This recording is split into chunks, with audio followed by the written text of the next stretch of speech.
we are going to talk about friends. The very first question that I am going to take is friendship between rich and poor possible? Well, what is your view? I think definitely friendship between rich and the poor is possible.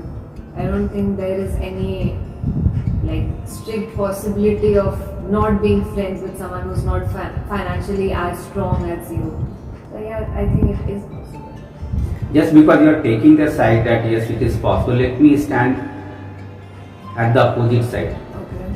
Well, I don't think it is possible. The friendship between rich and poor is not possible. It is possible only when the rich wants. The thing, when we take the example of Lord Krishna and Sudama, the friendship between them was possible only when Lord Krishna, he wanted. He was Lord, he was kind-hearted, he accepted Sudama. He could have declined. In a real life also, when you see, so if the rich wants, he can maintain the friendship, he can continue the friendship. But the day he wants, he can drop the friendship. Well, as you said that, I'd like to contradict you. I think sometimes the case can be different as well.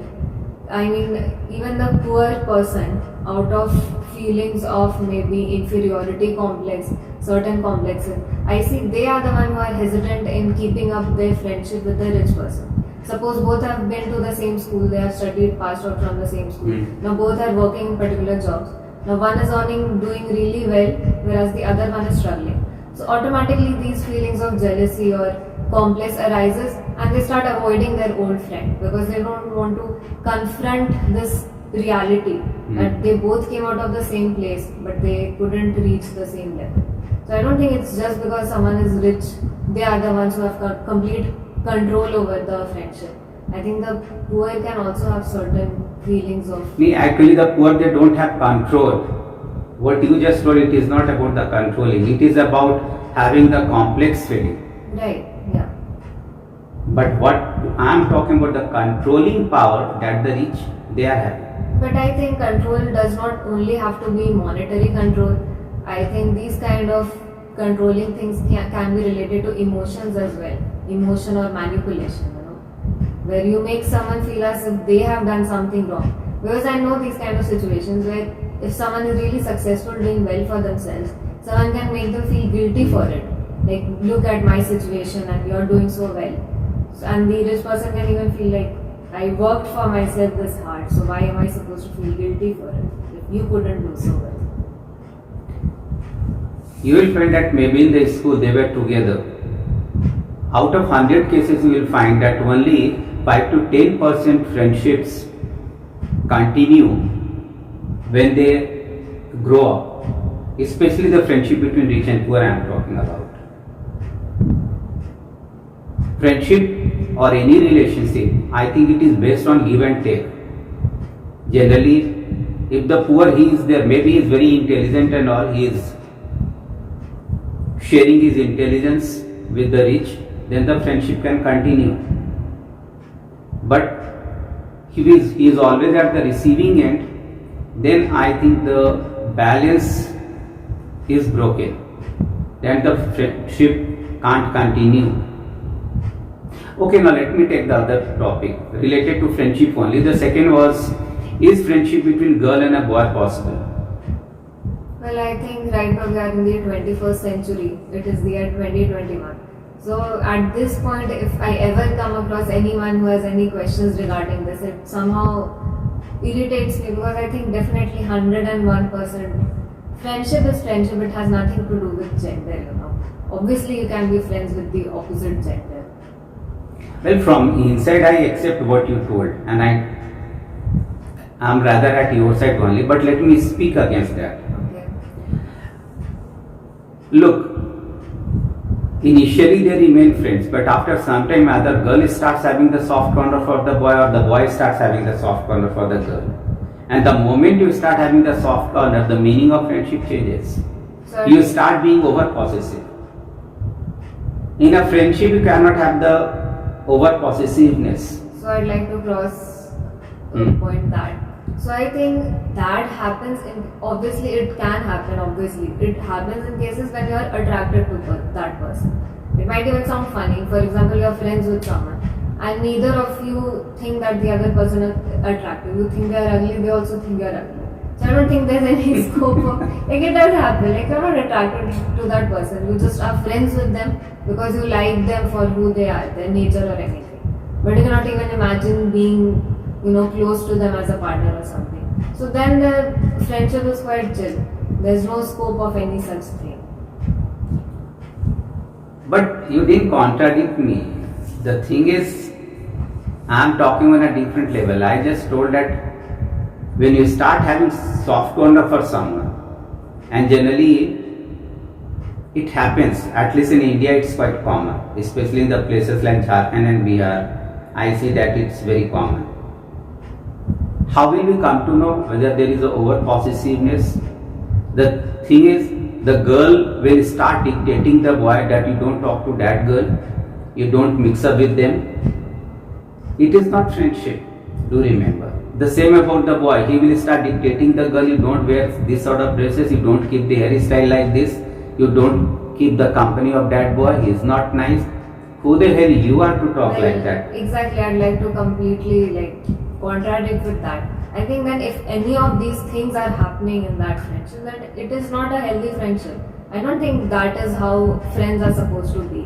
If your friend is behaving this way, then you need to kick them out of your life. Because friends have a clear boundary of the things you two share between each other. So they have no right. Even I think it's not just about friendship. I think to the level, even if they are your partner, suppose it is your lover or even anyone else in your life, no one should have that kind of control to tell you what you're supposed to do or not do. So friend is a very far thing who can even tell you to do any of these things. So I think it is not about girl and a boy. I think it can even happen between two boys and two girls. They'll be like, don't talk to that person, don't talk to that friend, out of jealousy maybe. You are my friend, why are you talking to them? So it is a clear line between a toxic friendship and a healthy friendship. Okay, and the last topic related to friends. Is friendship between senior and junior possible?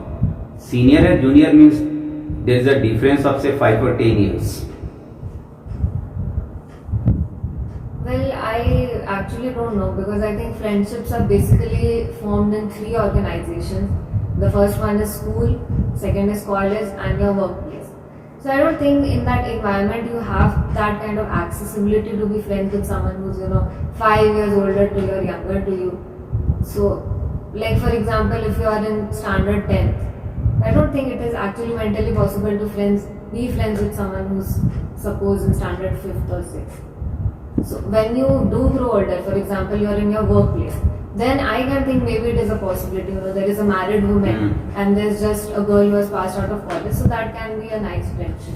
So I think it depends on how older you grow with time. I completely agree with you. When you are at working place, then naturally the friendship between a senior and junior possible. But in a school and a college, first of all, we don't keep that junior friends.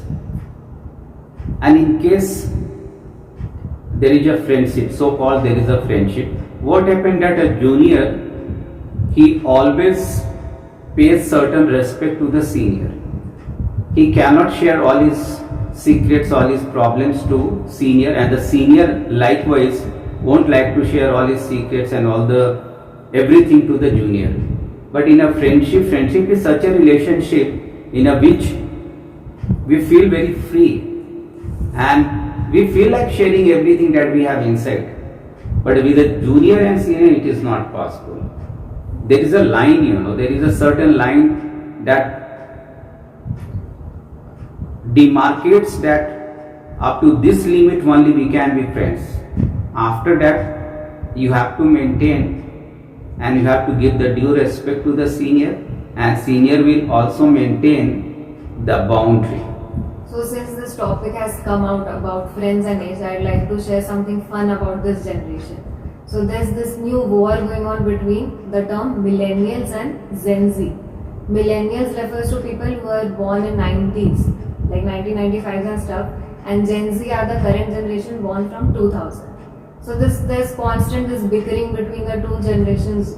Like the millennials are always like the Gen Z are so weird, they behave so weirdly, and the Gen Z make fun of the millennials for being so old and outdated. So I think it can also be fun if you put it that way. You know? Little bickering between the two generations. Yeah. Okay. So I want you to sum up. So as we said, I think age, as we all know, is just a number. But based on the generation you come from, obviously there is a bit of gap based on your experiences, mentality and stuff. So in workplaces you can manage that age gap, but in school or college when you're still young, I think it is quite difficult. Yeah. Okay. Thank you.